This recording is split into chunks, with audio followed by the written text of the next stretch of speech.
Hello दोस्तों, स्वागत है मेरे नए वीडियो में। दोस्तों, इस वीडियो में हम बिहार शिक्षक भर्ती तैयारी 4.0 के लिए आधुनिक इतिहास को करने वाले हैं। इसको दोस्तों हम लोग बीपीएससी के घटना चक्र से करेंगे। तो चलिए दोस्तों वीडियो को स्टार्ट करते हैं।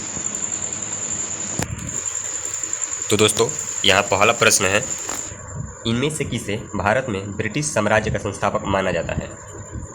ऑप्शन है Lord Cornwallis, Warren Hastings, Lord Clive, Sir Thomas Roe. तो दोस्तों, इसका राइट आंसर हो जाएगा option number C, Lord Clive. Option number C दोस्तों इसका राइट आंसर हो जाएगा लॉर्ड क्लाइव। दोस्तों, लॉर्ड क्लाइव को भारत में ब्रिटिश साम्राज्य का संस्थापक माना जाता है। इसको दोस्तों ध्यान में रखिएगा। साथ ही दोस्तों इसके एक्सप्लेनेशन को देख लेते हैं। भारत में ब्रिटिश साम्राज्य का संस्थापक लॉर्ड क्लाइव था।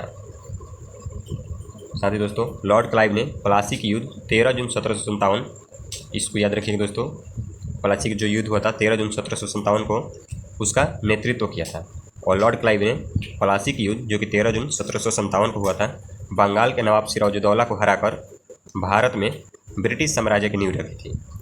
इसको ध्यान में रखिएगा दोस्तों कि किस युद्ध के बाद भारत में ब्रिटिश साम्राज्य की नींव रखी गई थी, तो वह थी प्लासी की युद्ध। प्लासी की युद्ध के बाद ही लॉर्ड क्लाइव ने भारत में यानी कि बंगाल के नवाब सिराजुद्दौला को हराकर भारत में ब्रिटिश साम्राज्य की नींव रखी थी। साथ ही दोस्तों इसका भी ध्यान में रखिएगा कि प्लासी के युद्ध का अंग्रेजी नेतृत्वकर्ता कौन था, तो वो था लॉर्ड क्लाइव। अंग्रेजों की ओर से नेतृत्व किसने किया था? लॉर्ड क्लाइव ने प्लासी की युद्ध में। साथ ही दोस्तों आगे देखते हैं कि वह 1758 से 1760 ईस्वी और 1765 से 1767 ईस्वी में बंगाल का गवर्नर रहा। इसने बंगाल में द्वैध शासन की व्यवस्था की थी। इसको भी ध्यान में रखिए दोस्तों, इसने बंगाल में द्वैध शासन की स्थापना की थी। इसमें दोस्तों जो सबसे महत्वपूर्ण है कि प्लासी के युद्ध जो हुआ था 13 जून 1757 को हुआ था और उसका नेतृत्व किसने किया था, तो लॉर्ड क्लाइव ने। साथ ही दोस्तों इसने प्लासी के युद्ध में किसको हराया था, तो बंगाल के नवाब सिराजुद्दौला को। बंगाल के नवाब सिराजुद्दौला को हराया था दोस्तों, और भारत में ब्रिटिश साम्राज्य की स्थापना करी थी, यानी कि भारत में ब्रिटिश साम्राज्य की नींव रखी थी प्लासी के युद्ध के बाद ही। तो ये कुछ महत्वपूर्ण बातें दोस्तों जो एक्सप्लेनेशन में दी हुई हैं।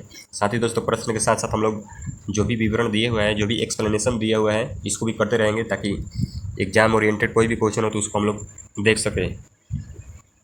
अगले प्रश्न पर बढ़ते हैं दोस्तों। अगला प्रश्न है, बनारस हिंदू विश्वविद्यालय की स्थापना किस वर्ष हुई थी?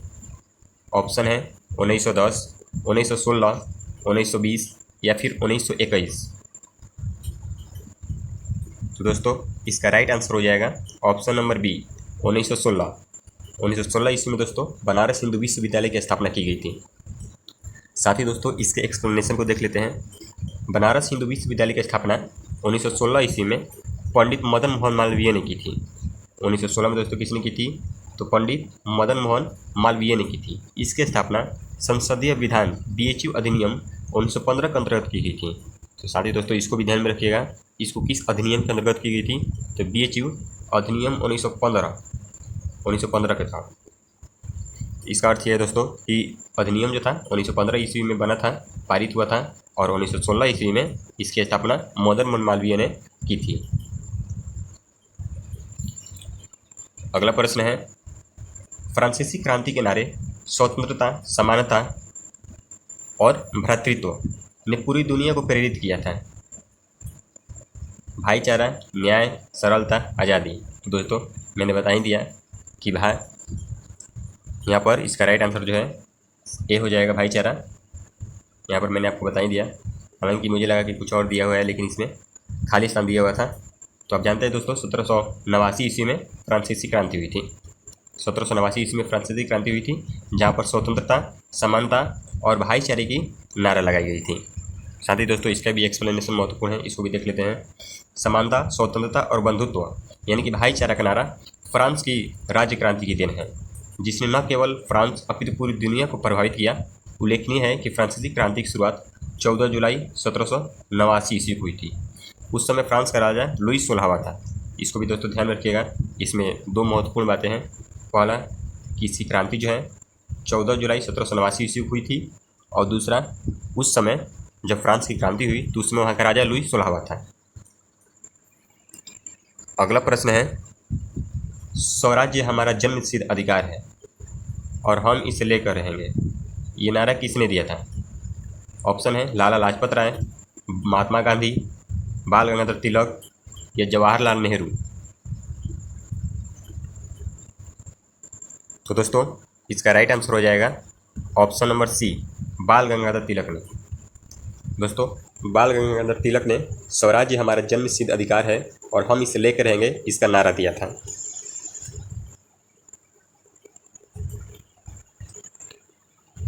अगला प्रश्न पर बढ़ते हैं दोस्तों। साथ ही दोस्तों इसके भी एक्सप्लेनेशन को देख लेते हैं। गर्मपंथी दल के नेता बाल गंगाधर तिलक का विचार था कि स्वराज्य के बिना कोई सामाजिक सुधार नहीं हो सकता, न कोई औद्योगिक प्रगति, न शिक्षा और न ही राष्ट्रीय जीवन की परिपूर्णता। इसलिए तिलक ने नारा दिया था, स्वराज्य हमारा जन्मसिद्ध अधिकार है और हम इसे लेके रहेंगे। वर्ष 1916 ईस्वी में देश में 2 होम रूल लीगों की स्थापना हुई थी, जिसमें एक लीग के नेता लोकमान्य तिलक और दूसरी लीग के नेता एनी बेसेंट थी। दोनों लीगों की मांग स्वशासन थी। साथ ही दोस्तों इस लीग के आंदोलन के दौरान तिलक ने उपयुक्त नारा दिया था, इसको ध्यान में रखें।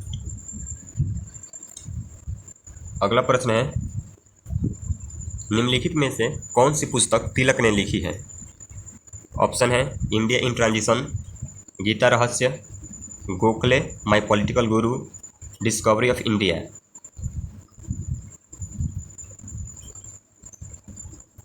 तो दोस्तों इसका राइट आंसर हो जाएगा ऑप्शन नंबर बी, गीता रहस्य।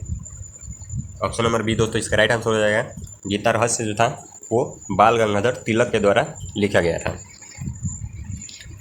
इसके एक्सप्लेनेशन को भी दोस्तों देख लेते हैं। गीता रहस्य नामक पुस्तक लोकमान्य बाल गंगाधर तिलक ने मांडले जेल में लिखी थी। यहाँ पर ये महत्वपूर्ण दोस्तों, इन्होंने किस जेल में लिखी थी इस पुस्तक को? तो बाल गंगाधर तिलक ने मांडले जेल में गीता रहस्य को लिखा था। उन्होंने श्रीमद् भागवत गीता के कर्मयोग के विस्तृत व्याख्या की। गांधी जी ने गीता रहस्य को पढ़कर कहा था कि गीता पर तिलक जी की यह टीका ही उनका शाश्वत स्मारक है। अगला प्रश्न है, डैश ने सन 1904 में भारतीय विश्वविद्यालय पर कड़े नियंत्रण लागू करते हुए भारतीय विश्वविद्यालय अधिनियम पारित किया था? Lord Dufferin, Lord Curzon, Lord Simon या लॉर्ड रॉबर्टसन। तो दोस्तों इसका राइट आंसर हो जाएगा option number B, Lord Curzon. दोस्तों 1904 में भारतीय विश्वविद्यालय पर कड़े नियंत्रण लागू किया था लॉर्ड कर्जन ने। और इसने किस अधिनियम के तहत लागू किया? तो भारतीय विश्वविद्यालय अधिनियम के तहत इसने कड़ा कानून लागू किया। साथ ही दोस्तों 1905 ईस्वी में बंगाल विभाजन भी लॉर्ड कर्जन ही ने किया था, इसको भी ध्यान में रखिएगा। इसके एक्सप्लेनेशन को भी देख लेते हैं दोस्तों, क्योंकि दोस्तों हर एक्सप्लेनेशन को देखना महत्वपूर्ण है, क्योंकि ज़रूरी नहीं है कि जो प्रश्न दिया हुआ है वही प्रश्न बार बार आएगा। जो भी बातें उसके इर्द गिर्द दी हुई हैं उसको भी जानना जरूरी है। इसमें दोस्तों दिया हुआ है कि लॉर्ड कर्जन 1899 से 1905 ईस्वी तक वायसराय बना रहा तथा भारत का वायसराय रहा, और उसने अपने शासनकाल के दौरान शैक्षिक सुधारों के लिए वर्ष 1902 ईस्वी में सर थॉमस रैले की अध्यक्षता में एक विश्व आयोग का गठन किया। आयोग द्वारा दिए गए सुझाव के आधार पर 1904 ईस्वी में भारतीय विश्वविद्यालय अधिनियम पारित किया। इस अधिनियम के आधार पर विश्वविद्यालय पर कड़ा नियंत्रण लगाया था उसने। अगला प्रश्न है, लॉर्ड कर्जन द्वारा किस वर्ष इंडियन यूनिवर्सिटीज एक्ट पारित किया गया था? तो दोस्तों ये उपयुक्त प्रश्न ही है, तो इसका आंसर हम लोगों ने अभी किया है। ऑप्शन नंबर सी इसका राइट आंसर हो जाएगा। 1904 में सर थॉमस रैले को इसने नियुक्त किया था। अगला प्रश्न है दोस्तों, निम्न अखबारों में से कौन सा मुख्यतया उदारवादियों की नीतियों का प्रचारक था? ऑप्शन है new India, leader, young India या फ्री प्रेस जनरल। तो दोस्तों इसका राइट आंसर हो जाएगा option number B, leader. Leader दोस्तों इसका राइट आंसर हो जाएगा। इसके एक्सप्लेनेशन को देख लेते हैं दोस्तों। फ्री प्रेस जनरल एक न्यूज़ एजेंसी थी। फ्री प्रेस जनरल जो थी दोस्तों ये एक न्यूज़ एजेंसी थी, जबकि यंग इंडिया एक साप्ताहिक पत्रिका थी जिसे महात्मा गांधी के द्वारा प्रकाशित किया जाता था। लीडर समाचार पत्र के संपादक मदन मोहन मालवीय थे। जो लीडर समाचार पत्र था दोस्तों, इसके संपादक मदन मोहन मालवीय थे। मालवीय उदारवादी दल के नेता थे। इसको भी ध्यान में रखिएगा दोस्तों, मदन मोहन मालवीय जो थे ये उदारवादी दल के नेता थे। इसके माध्यम से उदारवादी अपनी नीतियों का प्रचार प्रसार करते थे दोस्तों। इन सब समाचार पत्रों, इन सब पत्रिकाओं के माध्यम से जितने भी उदारवादी थे वे अपने श्रोताओं के पास, अपने देश की जनता के पास अपने विचारों को पहुंचाने का प्रयास करते थे। अगला प्रश्न है, भारत में आधुनिक शिक्षा प्रणाली की नींव किसके द्वारा रखी गई? ऑप्शन है 1813 का चार्टर अधिनियम, 1835 का मैकाले के मिनट्स, 1854 का वुड का आदेश पत्र या 1882 का हंटर कमीशन। तो दोस्तों इसका राइट आंसर हो जाएगा ऑप्शन नंबर बी, 1835 के मैकाले के मिनट्स। दोस्तों टॉमस मैकाले ने आधुनिक शिक्षा प्रणाली को लाई थी, आपको मालूम होगा 1835 ईस्वी में। 1835 के मैकाले के मिनट्स से आधुनिक शिक्षा प्रणाली की नींव रखी गई थी भारत में। आधुनिक शिक्षा प्रणाली को दोस्तों टॉमस मैकाले ने ही लाया था और उसी के मिनट्स के द्वारा भारत में आधुनिक शिक्षा प्रणाली को रखा गया था। इसके एक्सप्लेनेशन को भी दोस्तों देख लेते हैं। भारत में आधुनिक शिक्षा प्रणाली की नींव 1835 में मैकाले के मिनट्स यानी कि स्मरण पत्र से पड़ी। मैकाले का मानना था कि यूरोप के एक अच्छे पुस्तकालय की एक अलमारी का एक कक्ष भारत के समस्त साहित्य से अधिक मूल्यवान है। तत्कालीन गवर्नर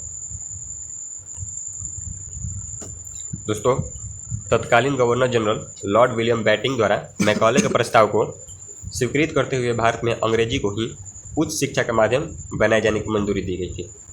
तो इसको दोस्तों ध्यान में रखिएगा। यहाँ पर 2-3 महत्वपूर्ण बातें हैं कि आधुनिक शिक्षा प्रणाली की नींव 1835 ईस्वी में डाली गई थी और किसने लाया था? तो टॉमस मैकाले ने। आधुनिक शिक्षा को किसने लाया था दोस्तों? तो टॉमस मैकाले ने। और उस समय भारत का गवर्नर जनरल कौन था? तो लॉर्ड विलियम बैटिंग। ये 3-4 बातें दोस्तों काफ़ी महत्वपूर्ण हैं कि आधुनिक शिक्षा प्रणाली जो थी 1835 ईस्वी में आई थी, इसको लाया था टॉमस मैकाले ने और उस समय जो भारत के गवर्नर जनरल थे वो थे लॉर्ड विलियम बैटिंग। ये 3 बातें यहाँ से काफ़ी महत्वपूर्ण है दोस्तों, जहाँ से प्रश्न बनते रहते हैं हर बार, तो इसको ध्यान में रखिएगा। अगला प्रश्न है, 19वीं शताब्दी के धर्म एवं समाज सुधार आंदोलनों ने जनसंख्या के किस वर्ग को मुख्यतः आकर्षित किया? ऑप्शन है बुद्धिजीवी, नगरीय उच्च जातियाँ, निर्धन सर्वसाधारण वर्ग, उदार रजवाड़े। इनमें दोस्तों एक से अधिक की संभावना है क्योंकि ऑप्शन यहाँ नीचे दिया हुआ है कि केवल पहला एवं दूसरा, पहला दूसरा तीसरा या फिर पहला दूसरा और चौथा। तो दोस्तों इसका राइट आंसर हो जाएगा ऑप्शन नंबर डी, पहला दूसरा और चौथा। ऑप्शन नंबर डी दोस्तों इसका राइट आंसर हो जाएगा। यहाँ पर दोस्तों बुद्धिजीवी, नगरीय उच्च जातियाँ एवं उदार रजवाड़े। प्रश्न था दोस्तों, 19वीं शताब्दी के धर्म एवं समाज सुधार आंदोलनों ने जनसंख्या के किस वर्ग को मुख्यतः आकर्षित किया था? तो दोस्तों इसने बुद्धिजीवियों को आकर्षित किया था और नगरीय उच्च जातियों को आकर्षित किया था और साथ ही उदार रजवाड़े को इसने आकर्षित किया था। इसने निर्धन सर्वसाधारण वर्ग को आकर्षित नहीं किया था।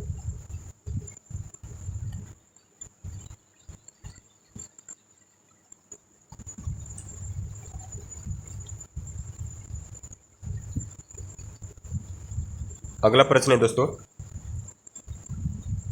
भारतीय पुनर्जागरण आंदोलन के पिता कौन थे? ऑप्शन है बाल गंगाधर तिलक, दयानंद सरस्वती, श्रद्धानंद या फिर राजा राम मोहन राय। तो दोस्तों इसका राइट आंसर हो जाएगा ऑप्शन नंबर डी, राजा राम मोहन राय। राजा राम मोहन राय दोस्तों इसका राइट आंसर हो जाएगा। दोस्तों राजा राम मोहन राय को भारतीय पुनर्जागरण का आंदोलन माना जाता है। साथ ही दोस्तों राजा राम मोहन राय को आधुनिक भारत का भी निर्माता माना जाता है क्योंकि इन्होंने भारत में जितनी भी कुरीतियाँ थी उनको दूर करने का प्रयास किया था और साथ ही इन्होंने महिला शिक्षा पर भी ध्यान देने का प्रयास किया था। इसके एक्सप्लेनेशन को भी दोस्तों देख लेते हैं कि राजा राम मोहन राय को भारतीय पुनर्जागरण का पिता, भारतीय राष्ट्रवाद का पैगंबर, अतीत और भविष्य के मध्य सेतु, भारतीय राष्ट्रवाद का जनक, आधुनिक भारत का जनक, नव भारत का जनक, पैगंबर, प्रथम आधुनिक पुरुष, युगदूत आदि से इनको संबोधित किया गया है।